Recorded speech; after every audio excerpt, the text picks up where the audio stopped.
So in this video, I want to talk to you about how to list your interests and hobbies.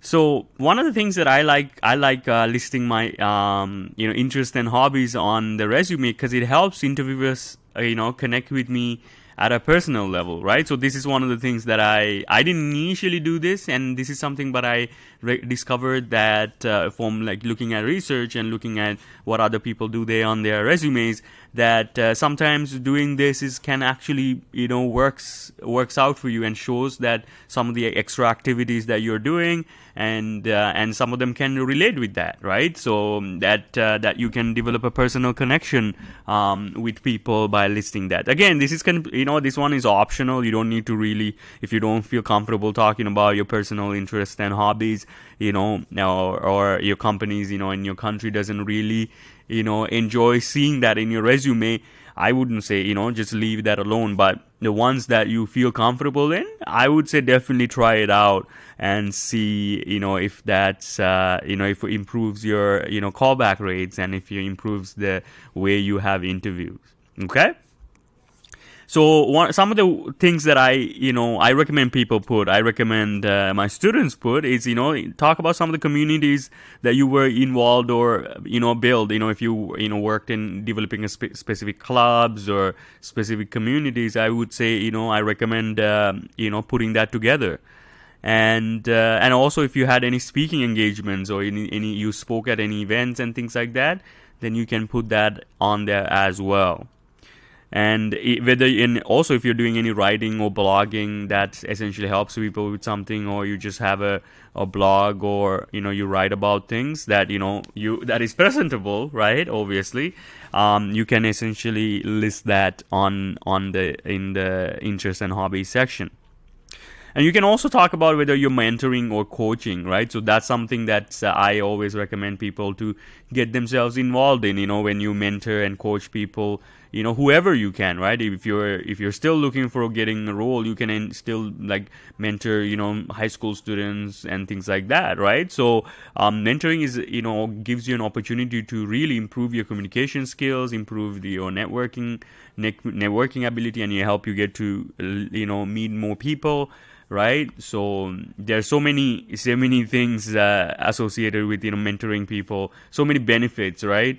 And like one of the things for me when I started to mentor and coach people, I started to see like my communication ability and my ability to relate, and my like things like technical abilities also started to improve, because I was trying to teach people on how to do certain things. And when you try to teach people how to do things, that one of the great reward or great byproduct of is that you get to be able to do that much better than you were before, right?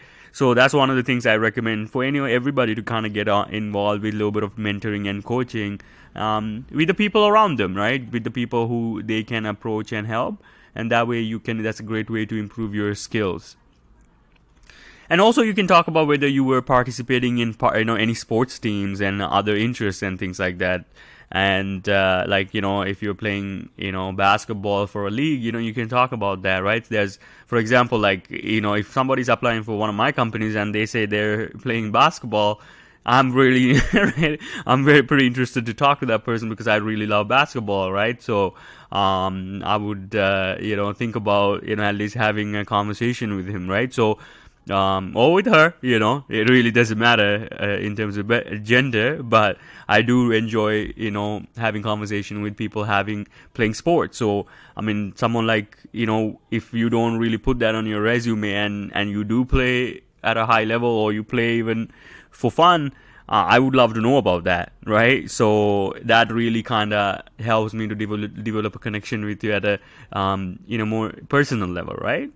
So that's one of the things I can tell you. And you can also talk about, if you, volunteering and doing any charity work for people, right? So that's one of the things that I recommend if you're,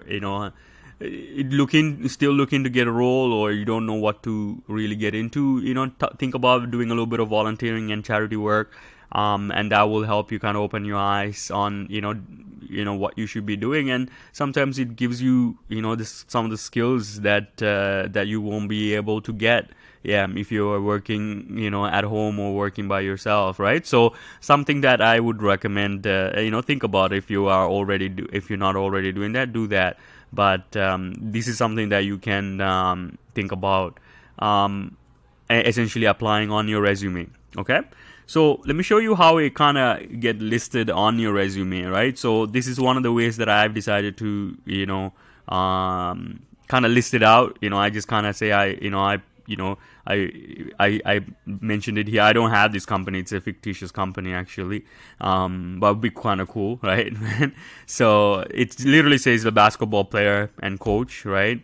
And then it kind of lists out the organization name. So same with mentor, same with volunteer career coach, being a big fan of Raptors basketball team, things like that. You can essentially list it out and see if any of them connect with your interviewers and recruiters. Okay, so that's all I have for this video, and I'll see you on the next one.